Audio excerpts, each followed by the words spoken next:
जाकिर हुसैन बॉलीवुड के जाने माने अभिनेता हैं। उन्होंने अपने उत्कृष्ट अभिनय के दम पर बड़े और छोटे पर्दे पर निभाए हर किरदार में जान फूंकी है। जाकिर हुसैन ने सरकार, सिंघम रिटर्न्स, बदलापुर, हॉलीडे, जुड़वा 2 और रईस जैसी सुपरहिट फिल्मों से दर्शकों का दिल जीता। हाल ही में एक फिल्म की शूटिंग के चलते जाकिर भोपाल पहुंचे। इस दौरान उन्होंने खबर 100 से अपने अभिनय के सफर सहित विभिन्न मुद्दों पर खास बातचीत की। देखिए बॉलीवुड के जाने माने अभिनेता जाकिर हुसैन का ये एक्सक्लूसिव इंटरव्यू। आज हमारे साथ बॉलीवुड के जाने माने अभिनेता जाकिर हुसैन जी मौजूद है भोपाल में। आइए सीधे इनसे बात करते हैं। सर, सबसे पहले आपका स्वागत करते हैं भोपाल में। सर, आपकी फिल्म इंडस्ट्री में शुरुआत कैसी हुई? आप शुरू से एक्टर बनने आते थे या बाय चांस आए इसमें? नहीं, शुरू से ही मेरा रुझान था इस तरफ एक्टर बनने के लिए। कोई ऐसा नहीं है कि अचानक कुछ ऐसा हुआ और मैंने उसके लिए जो है सोचता था अभी कैसे जाएं। मुझे मालूम नहीं था, दिल्ली में हम रहते थे तो थिएटर कहाँ होता है और ये होता है, तो पता लगा और वहाँ शुरुआत हुई और फिर वो सिलसिला शुरू हो गया। सर, कि ये बात कितनी सच है कि आपको जो एक थी हसीना फिल्म थी उसमें आपके 2 सीन थे, पर आपने जो आपकी परफॉर्मेंस उसके हिसाब से डायरेक्टर को आपके रोल बढ़ाना पड़ा? नहीं, एक हसीना थी में नहीं है वो किस्सा। एक हसीना थी में क्या है कि वो मैं फिल्म में तो नहीं कर रहा था, तो टीवी कर रहा था। तो हमारे एक तरह से मित्र कह लीजिए, हम सब साथ के ही लोग हैं, श्री राम राघवन, और उसमें एक मौका मिला एक सीन करने का। तो वो सीन देख के मुझे, क्योंकि वो प्रोडक्शन था राम गोपाल वर्मा का, तो वो सीन देख के उन्होंने मुझे बुलाया फिर, और फिर आगे की कार्रवाई शुरू हुई। सर, आपने पहले विलेन कैरेक्टर निभाए, अभी विलेन कैरेक्टर मतलब, लेकिन अभी जो कॉमिक चीज है वो भी विलेन कैरेक्टर में आ गई। जो पहले विलेन थे उनसे लोग डरते थे, अब जो विलेन है एक तरह से कह सकते हैं वेरियस आर्टिस्ट हो चुका है। तो किस तरह से देखते हैं इसको? हाँ, नहीं, पहले डरते थे क्योंकि डिस्टेंस बहुत था। लोग जो फिल्मों में काम करते थे उनको वैसा ही समझा जाता था कि शायद ये ऐसा ही है। तो ये एक इम्पैक्ट था फिल्मों का लोगों के ऊपर। लेकिन बाद में धीरे धीरे लोगों को जानकारी ये लगी कि ये भी इंसान है और ये एक अभिनेता की तरह, दूसरे अभिनेता की तरह अभिनेता ही हैं। तो मेरे साथ भी ऐसा है कि वो सरकार में जब मैंने रोल किया था, तो और कुछ मेरी पर्सनैलिटी में ऐसा लगता है कि बड़ा सीरियस रहता है, तो लोग बड़ा घबराते हैं, डरते हैं बात करते हुए। लेकिन मैंने कॉमिक रोल भी किए हैं, तो अब धीरे धीरे लोगों को ये समझ में आने लगा है, आ गया है ऑलमोस्ट, कि भाई ये एक्टिंग कर रहे हैं या पर्सनली ऐसे इंसान नहीं है। थिएटर ने कितने क्या रोल निभाया आपकी लाइफ में? सारा थिएटर की देन है, सब कुछ थिएटर ने दिया है। थिएटर ने वो तमीज़ दी है, वो डिसिप्लिन दिया है जो काम के लिए बड़ा ज़रूरी होता है। टाइम पे पहुंचना, टाइम से आना, वो सारी चीज़ें, और एक पेशेंस, सब्र दिया है, और प्रैक्टिस करने का एक मादा दिया है कि भाई हम रोज़ रिहर्सल करते थे, महीने महीने, 2-2 महीने की रिहर्सल, फिर शोज होते थे। तो काफ़ी मतलब जो बेस है वो सारा तो थिएटर का ही है। आपने अलग तरह के रोल निभाए, काफी सारी फिल्में की है, ऐसा कोई सा रोल जो आपको लगता है आपके करियर का टर्निंग पॉइंट हो? वही था पहला, सरकार।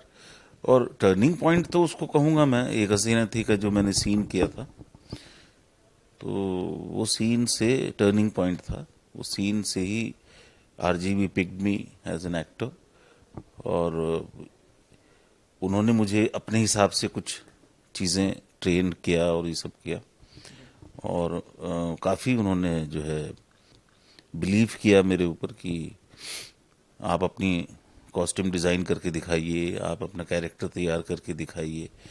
तो वो जो चर्निंग था, और वहाँ पे बहुत थिएटर काम आया कि किस तरह से हम अपने कैरेक्टर को बनाते हैं, किस तरह से करते हैं। तो लाइफ का जो टर्निंग है वो फिल्म सरकार है, लेकिन सरकार तक पहुँचने के लिए एक हसीना थी। हर इंसान की लाइफ में एक गुरु होता है जो द्रोणाचार्य की भूमिका निभाता है। आपकी लाइफ में गुरु का रोल किसने निभाया?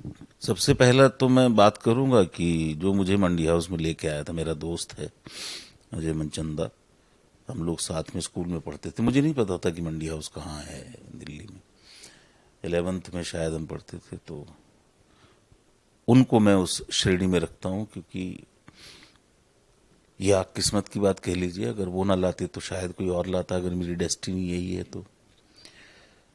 फिर हमारे जो ड्रामा स्कूल के बहुत सारे कुछ टीचर्स हैं, वो उनमें से खासकर रॉबिन दास हैं और प्रसन्ना जी हैं और बैरी जॉन हैं, ये सब बहुत अलग अलग टीचर, उनसे भी सीनियर टीचर जो उनके भी टीचर थे, वो भी लाइफ में आए, उनसे भी पढ़ने का मौका मिला। रंजीत कपूर है।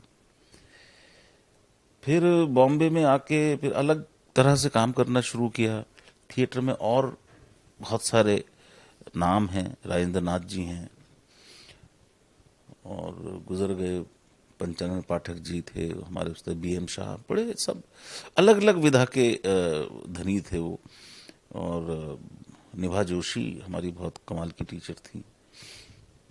तो ऐसे ऐसे टीचरों से हमने पढ़ा है और अपने सीनियर्स के साथ काम किया है, उनको देखते हुए हम जो है सीखते रहे। तो यही सब गुरु थे। और फिर यहाँ आके कह लीजिए कि सबसे पहले RGV, जिसने एक ऐसा मौका दिया कि आपको एक प्लेटफॉर्म पे खड़ा कर दिया। आप लोग अलग तरह के किरदार निभाते हैं हर फिल्म में, 6-6 महीने 1 साल तक शूटिंग करते हैं कैरेक्टर की। कोई ऐसा कैरेक्टर से निकलने आपको काफी टाइम लगा हो? अब नहीं होता ऐसा। अब क्या होता है कि जो नॉर्मली आप देखेंगे हमारी इंडस्ट्री में, जो आप पहली फिल्म में करते हैं और वो हिट हो जाती है, तो लोग वैसा सही चाहते हैं। तो 6-6 महीने की शूटिंग अब नहीं होती, अब तो 1 गो में शूटिंग होती है। और मतलब एक फिल्म की शूटिंग है 40 दिन 50 दिन, उसके अंदर आपका काम है 15 दिन 10 दिन, तो इकट्ठा हो जाता है। तो वो एक कंटिन्यूटी और तारतम्य बना रहता है, तो उसमें उतनी ज़्यादा मुश्किल होती नहीं। लेकिन सर आपके हर रोल एक दूसरे से भिन्न रहते हैं, आप कभी टाइप कास्ट होते नहीं देखे गए, तो क्या आप रोल के लिए काफी चूजी रहते हैं? नहीं, ऐसा नहीं है। चूजी तो नहीं है, रोल तो सारे ऑलमोस्ट या तो विलन है या पॉलिटिशियन है या कुछ है। लेकिन नॉर्मली क्या होता है कि बहुत सारे जो पॉलिटिशियन है वो भी डिफरेंट पीपल है ना। अगर हम एक पॉलिटिशियन की बात करें फिर दूसरे की बात करें, हैं दोनों पॉलिटिशियन ही, पर आदमी तो अलग अलग है, इंसान अलग है, उनकी सोच अलग है, उनका पहनने खाने उठने बैठने का तरीका अलग है, तो उसी पे काम करके वो डिफरेंट हो जाता है। सर OTT प्लेटफॉर्म नया ट्रेंड चला है, इसे किस तरह से देखते हैं आप? मैं तो ये देखता हूँ कि OTT ही भविष्य है, क्योंकि जैसी चीजें मर्ज होती जा रही हैं कि भाई अब OTT पे आपको फिल्में भी दिख रही हैं, सीरीज भी दिख रहे हैं और सीरियल भी दिख रहे हैं, टीवी के सब दिख रहे हैं। तो पता नहीं, हो सकता है भविष्य में ऐसा हो कि सब बंद हो जाए और खाली OTT रह जाए। अब देखिए, आप समझ लीजिए कि आज से 30 साल पहले आप ये नहीं सोच सकते थे, 20 साल पहले, कि बड़ा पर्दा घर में कैसे आ सकता है। आज सोच सकते हैं। तो प्रोजेक्टर लगा लीजिए तो स्क्रीन पूरी आपके घर में आ जाती है। उसके लिए बड़ा घर हो, लेकिन ये पॉसिबिलिटी है अब। तो अब सिनेमा हॉल पे आप जाते हैं, वो एक कल्चर था, और अब जो है सारी चीज़ें आपके पास उसी क्वालिटी की OTT पे आ रही हैं। आप उसको कनेक्ट करके अपने घर की किसी बड़ी दीवार पे पूरा सिनेमा बना लीजिए। तो मुझे लगता है कि अब धीरे धीरे क्या होगा, ख़त्म कुछ नहीं होगा, बंद कुछ नहीं होगा, लेकिन OTT विल रूल। एक तो OTT में क्या है कि आपको वो जो स्टार की रिक्वायरमेंट का सिस्टम खत्म हो गया है ना। आप कहानी बेस्ड अच्छी चीज बनाएंगे तो लोग देखेंगे, और देख भी रहे हैं, ऐसा नहीं है कि नहीं देख रहे हैं। OTT लोगों को स्टार बना दे रहा है, या डिफरेंट डिफरेंट कहानियां आप जो फिल्म के माध्यम से कहने की एक लिमिट थी कि भी इसमें अगर स्टार नहीं होगा तो फिर ये फिल्म क्यों बनेगी और ऐसी फिल्म क्यों बनाएं और इस तरह की कहानी हम क्यों कहें। एक्सपेरिमेंटल भी हो, कैसा भी हो, हर तरह के सिनेमा की, हर तरह की कहानी कहने की गुंजाइश OTT ने दी है। तो इसलिए काम बढ़ा भी है और अच्छा काम भी हो रहा है। शुरू शुरू में ठीक है, अभी भी कई OTT प्लेटफॉर्म्स पे थोड़ा गाली वाली, और उनको लगता है कि OTT है तो गाली देना ज़रूरी है। तो मैं ये मना कर देता हूँ, या ये कहता हूँ कि भी गाली क्यों देनी।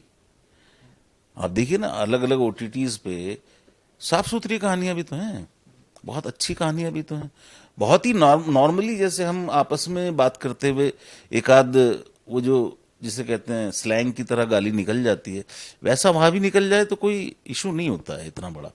लेकिन बिल्कुल ही आप नंगपना मचा दें तो फिर इंसान को कंट्रोल करने के लिए वहां भी कानून लगाने पड़ेंगे। पर धीरे धीरे लोग सीख जाएंगे।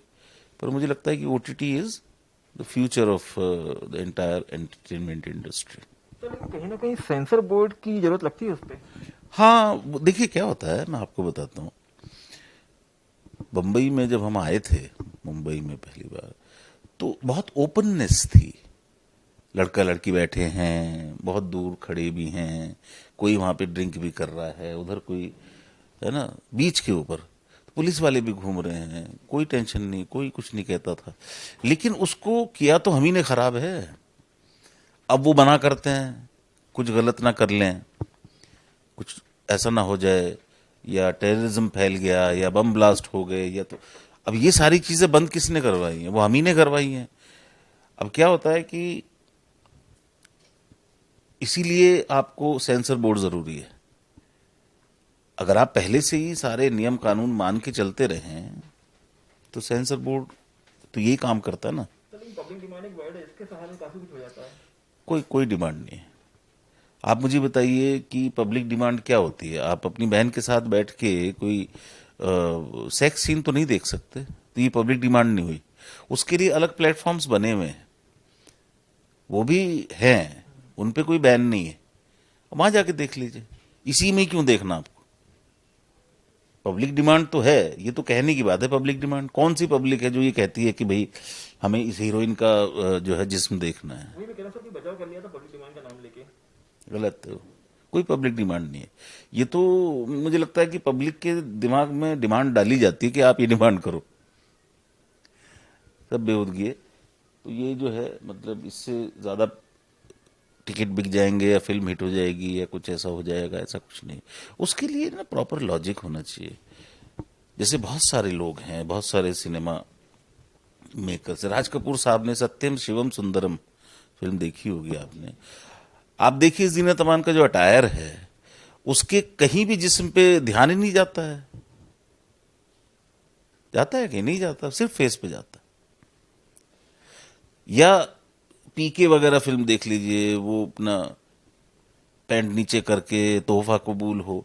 आपको उसका बेस बहुत स्ट्रांग चाहिए, उतना स्ट्रांग बेस चाहिए तो आप बिलीव करें कि हाँ यार ये सही है। या मुन्ना भाई एमबीबीएस में वो सब नाच रहे हैं, तो उसका स्ट्रांग बेस चाहिए ना, आप फिर कर सकते हैं। आपके पास लॉजिक होना चाहिए कि ऐसा है। ऐसा नहीं है कि बड़ा आदमी है या बड़ा फिल्म मेकर है तो उसको कोई मना नहीं करेगा ना, ऐसा नहीं है। वो केस लड़ते हैं, वो अपनी बात रखते हैं अदालत के सामने, तो मानी जाती है। तो आपके आने वाले प्रोजेक्ट कौन कौन से हैं? अब ये है एक तो, और हीरोपंती पार्ट 2 की शूटिंग करूंगा परसों से जाके। और वेल्ले एक फिल्म है, कुछ ओटीटी के कुछ प्रोजेक्ट्स हैं। नहीं, ओटीटी तो चलता ही रहेगा ना, क्योंकि हमारा तो काम ही है। क्योंकि ओटीटी जो है वो टेलीविजन फॉर्मेट नहीं है, ओटीटी फिल्म फॉर्मेट है। 10 घंटे की फिल्म लगा लीजिए, अलग अलग एक एक घंटे के एपिसोड से। तो ये 2-3 प्रोजेक्ट्स हैं। तो चलते चलते आपके जो फैंस हैं उनके लिए क्या कहना चाहेंगे, और जो लोग इंडस्ट्री में आना चाहते हैं, अपनी जगह बनाना चाहते हैं, क्या मैसेज देना चाहेंगे? देखिए, सब्र और परिश्रम बहुत जरूरी है। सब्र रखिए, मेहनत करते रहिए और अपने आप को ट्रेन करते रहिए। बिना ट्रेनिंग के कुछ हासिल नहीं होगा। ट्रेनिंग से मेरा मतलब ये नहीं है कि जो है किसी इंस्टीट्यूट में ही जाएं। आप थिएटर करते रहिए, प्रैक्टिस करते रहिए, आप ट्रेन हो जाएंगे। काम करते रहिए, और ये सोचना कि मैं तो एक्टर बन गया तो उसी दिन वो खत्म हो जाता है। आप बनते नहीं हैं, आप बस काम करते रहते हैं, आप मंचते रहते हैं, बस यही है। तो साफ तौर पे कहना है जाकिर हुसैन का कि आपको सब्र रखना बहुत जरूरी है। इंडस्ट्री में आने से पहले आपको ट्रेन होना बहुत जरूरी है, ताकि आप अपनी जगह बना पाएं। अपने सपनों का पीछा करना ना छोड़ें कभी, पेशेंस रखें, आपको अपनी मंजिल जरूर मिलेगी। कैमरामैन अमित सियोते के साथ दीपक सिंह, खबर 100 भोपाल।